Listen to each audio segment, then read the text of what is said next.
لیکن ایک وقت آتا ہے کہ پھر انسان سمجھتا چلا جاتا ہے، اور جب وہ 40 برس کا ہوتا ہے تو اب وہ عقل کی اس پختگی کو پہنچتا ہے کہ جہاں کہتا ہے پروردگار تو مجھے توفیق دے کہ میں تیرا شکر کروں جو تو نے مجھ پر، میرے والدین پر، جو ہم پر اپنا کرم کیا۔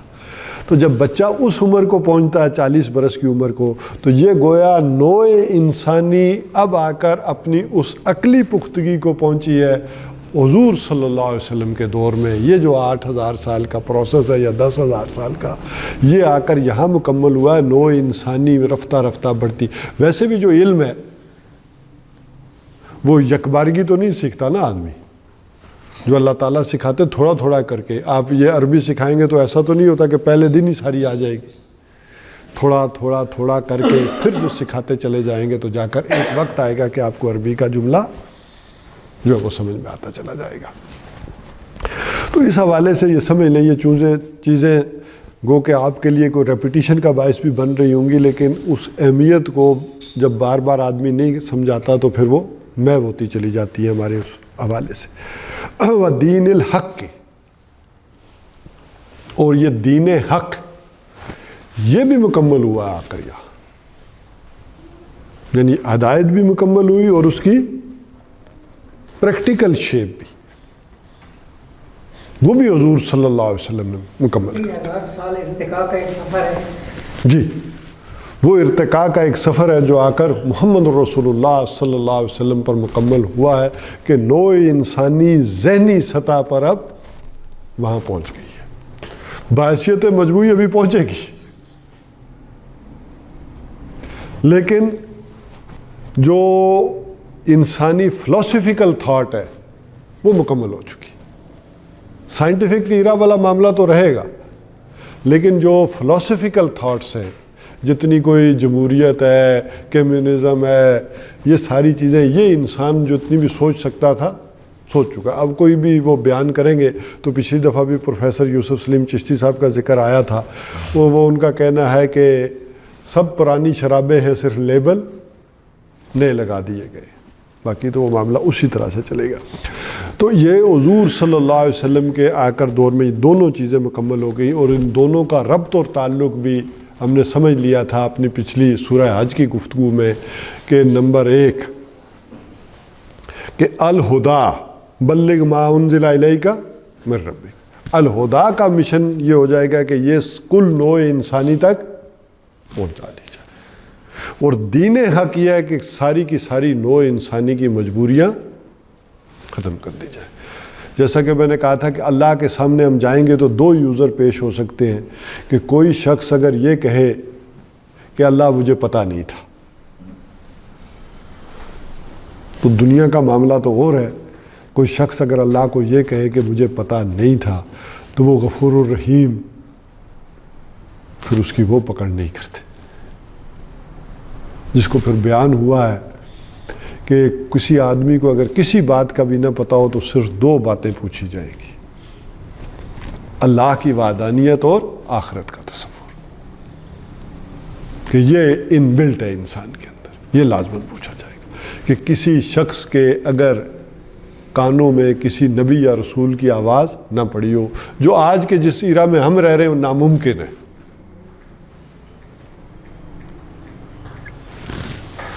اور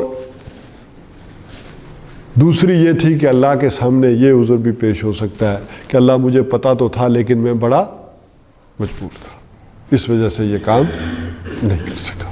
تو وہ مجبوریاں بھی تاکہ محمد الرسول اللہ صلی اللہ علیہ وسلم ختم کر دیں، اور وہ عدل اور انصاف وہ والا معاملہ جو ہے وہ دنیا میں قائم ہو جائے، اور یہ وہ دین کا وہ حصہ ہے کہ جو دنیا سے اجنبی ہو گیا ہے۔ الہدا والا معاملہ تو پھر کسی قدر ہے، لیکن یہ دین حق والا معاملہ یہ دنیا سے اجنبی ہو گیا، یہ کہیں نہیں ہے، کہیں ہم دنیا میں نہیں کہہ سکتے کہ کہیں دین حق قائم ہے، نافذ ہے، یہ بالکل اجنبی ہے، اور یہ سوچ اور یہ تصور بھی اجنبی ہو گیا۔ اچھا، اسی تصور کو دنیا میں اس وقت چیلنج کے طور پر لیا جا رہا ہے۔ آپ نے سنا ہوگا کہ وہ رینڈ کارپوریشن کی جو رپورٹ ہے اس میں انہوں نے معاشرے کو ہمارے کو 4 حصوں میں تقسیم کیا ہے. کون کون سے؟ ایک وہ کہتے ہیں کہ فنڈامنٹلسٹ ہے، ایک ٹریڈیشنلسٹ ہے، ایک ماڈرنسٹ ہے اور ایک سیکولرسٹ ہے. کہ معاشرہ کتنے میں ہے؟ 4 میں تقسیم ہے. سیکولرسٹ تو ٹھیک ہے ان کے ساتھ. اب وہ یہ کہتے ہیں کہ یہ جو ایک فنڈامنٹلسٹ ہیں اور ایک ہے ٹریڈیشنلسٹ، یہ جو ٹریڈیشنلسٹ ہیں یہ کوشش کریں کہ فنڈامنٹلسٹ کے قریب نہ آئے کہیں.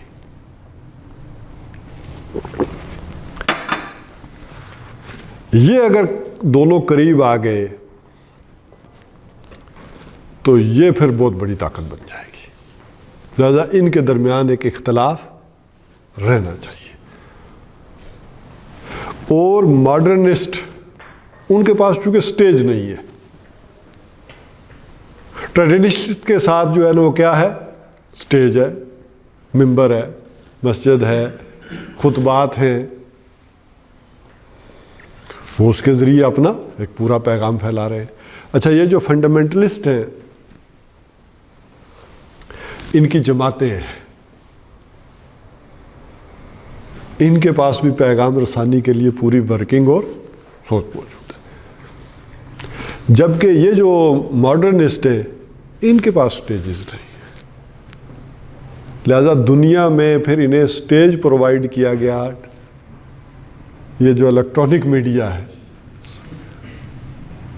الیکٹرانک میں کہوں گا ٹی وی، یہ سارا انہیں پھر یہ سٹیج دیا گیا تاکہ یہ لوگوں کو سمجھا بجھا کر یہ ادھر سیکولرسٹ کی طرف لے جائیں، اس کی وہ تعبیر کریں. اب وہ تعبیر اور تفسیر کی بات ہے کہ دین کی وہ تعبیرات کریں کہ لوگ ادھر نکل جائیں. ان کے اندر ایک جذبہ یا یہ جو انصاف ہے اور عدل ہے، یہ انسان کا ایک فطری جذبہ ہے، یہ آئے گا. یہ نوع انسانی کا جذبہ ہے. نوع انسانی انصاف کو اور عدل کو پسند کرتی ہے اور ظلم کو پسند نہیں کرتی. تو نوع انسانی جب اس عدل کی طرف بڑھے گی تو تاکہ ڈی ٹریک ہو کر اس سائڈ پر اس کو لے جایا جا سکے. دیکھیں نا، اگر دیکھیں تو وہی جذبہ تھا نوع انسانی کا، ایک عدل کا، کہ اس نے جمہوریت کی آواز بلند کی. اور آسانی سے تو نہیں آئی جمہوریت. قریباً 1.5 کروڑ انسانوں نے جانیں دی، پھر آئی. لیکن کیا انہیں عدل ملا؟ انصاف ملا؟ نہیں. زیادہ سے زیادہ یہ ہوا ہے کہ بادشاہوں سے نکل کر اختیارات سرمایہ داروں کے ہاتھوں میں آ گئے. اور اب وہ جمہوریت کے نام پر ہی امریکہ میں تو باقاعدہ ہوتا ہے، وہ اپنے نمائندے، جو بڑی بڑی کمپنیاں ہیں وہ اپنے نمائندے مقرر کرتی ہیں کہ پارلیمنٹ میں تم جاؤ گے، قانون سازی ایسے کرو گے اور ہمارے حق میں یہ جو ہے بینیفٹس اور ٹیکسوں میں یہ چھوٹ کرواؤ گے. اچھا، اس سے تنگ آ کر نوع انسانی کے اندر پھر جذبہ اٹھا اور کمیونسٹ ریولوشن آیا. اور وہاں کیا ہوا؟ وہ بھی کوئی آسانی سے آ گیا. کتنے انسان؟ 1.90 کروڑ انسان جو ہے اس میں ہوئے تو زاروں سے نکل کر پھر آیا. لیکن وہاں پھر کیا ہوا؟ پارٹی ڈکٹیٹرشپ میں پھنس گئے لوگ. تو نوع انسانی کے اندر یہ جذبہ تو موجود ہے. اب جیسے انہوں نے گنوائی تھی، کتنی تھی پتہ نہیں، کوئی 25-30 تہذیبیں ہنٹنگٹن نے گنوائی تھی کہ جن میں سے کوئی 5 یا 7 اس وقت دنیا میں موجود ہیں، باقی ساری مر کھپ گئی، ختم ہو گئی دنیا سے. اور ان 7 میں بھی کچھ کو تو ہم فتح کر چکے اور باقی کوئی 1-2 ہی رہ گئی. ان میں سے کس کس کو قریب نہ آنے دو. جس طرح سے کہ یہ ٹریڈیشنسٹ ہیں جو ہے، یہ یعنی روایت پسند، اور یہ فنڈامنٹلسٹ ان کے نزدیک ذرا درست ہی ہے، شدت پسندی ہے. تو ان کو نارملائز کر کے، ماڈرنسٹ کر کے پھر ادھر لے جائے. تو اب اس حوالے سے جب پورے معاشرے کی آپ تقسیم دیکھیں گے تو آپ دیکھیں گے کہ کچھ لوگ پھر انہوں نے اٹھائے اور جو معاشرے کو اس طرف ان تعبیرات کے ذریعے کر کے آگے لے جائے. اور یہ تقسیم بھی پھر یہ جو فنڈامنٹلسٹ تھے ان کے درمیان اور یہ جو روایت پسند تھے ان کے درمیان بھی پھر یہ کھٹ کھٹ لگا دی، چھوڑ دی، ادھر بھی بندے چھوڑ دیے ادھر بھی بندے چھوڑ دیے، تاکہ یہ ایک بہت بڑی طاقت ہے کہ جو بن گئے تو پھر نہ. اب ذرا اگر اس مقصد کی طرف دیکھیں گے آپ تو وہ دین الحق عصر حاضر کے تقاضاؤں سے ہے، لیکن یہ خوف وہ والا معاملہ کہ حضور صلی اللہ علیہ وسلم کا لایا ہوا وہ دین، وہ جو اجنبیت میں چلا گیا وہ کہیں نوع انسانی کے اوپر آشکارا نہ ہو جائے. جو وقت کی ضرورت ہے لِیُظْہِرَہُ، تاکہ وہ نبی صلی اللہ علیہ وسلم کیا کر دیں، اس کو غالب کر دیں. اب اس میں دونوں معنی آ جائیں گے لِیُظْہِرَہُ میں کہ تاکہ اس کو جنس دین کے اوپر غالب کر دیں یا تمام ادیان کے اوپر غالب کر دیں. الَّذِی لِیُظْہِرَہُ عَلَى الدِّینِ کُلِّهِ وَلَوْ کَرِہَ الْمُشْرِکُونَ، تاکہ خواہ یہ مشرکوں کو کتنا ہی ناگوار کیوں نہیں. ظاہر بات ہے کہ جن لوگوں کے مفادات اس نظاموں کے ساتھ وابستہ ہیں وہ کبھی نہیں چاہیں گے. اور وہ کون ہے؟ مشرک کون ہے جنہیں ظالم کہا گیا؟ ظالم کون ہے؟ جو اپنے حصے سے زائد لے رہا ہے، جو ان کے حقوق نہیں ہیں، جو ان کی چیزیں نہیں ہیں وہ اس سے زائد. تو یہ سسٹم اگر انہیں زیادہ بینیفٹ دے رہا ہے، جو ان کا حق نہیں بنتا ہے وہ لے رہے ہیں، تو یہ وہ ظلم ہے. تو یہ تو وہ کبھی گوارا نہیں کریں گے کہ ہمیں جو مل رہا ہے، جو اس سے بینیفٹ مل رہے ہیں، ضرورت سے زائد مل رہے ہیں، یا جو ہمارا حق نہیں ہے ہم اس سے وہ بینیفٹ اٹھا رہے ہیں. تو کب چاہیں گے کہ یہ دوسرا نظام یہ عدل والا اور انصاف والا ہے. تو اس حوالے سے اگر یہ مفہوم اور یہ کنسپٹ واضح ہو جاتا ہے، تو اب اگر ہم اس مفہوم اور کنسپٹ کے ساتھ ان آیات کا مطالعہ شروع کریں گے سورہ صف کا اگلی دفعہ سے، تو پھر جو ہے وہ پھر ہم آگے چل سکیں. تو بس یہیں پر میں اختتام کرتا ہوں. آئندہ پھر ہم انشاءاللہ العزیز سورہ صف کا جو ہے وہ پھر باقاعدہ سے مطالعہ شروع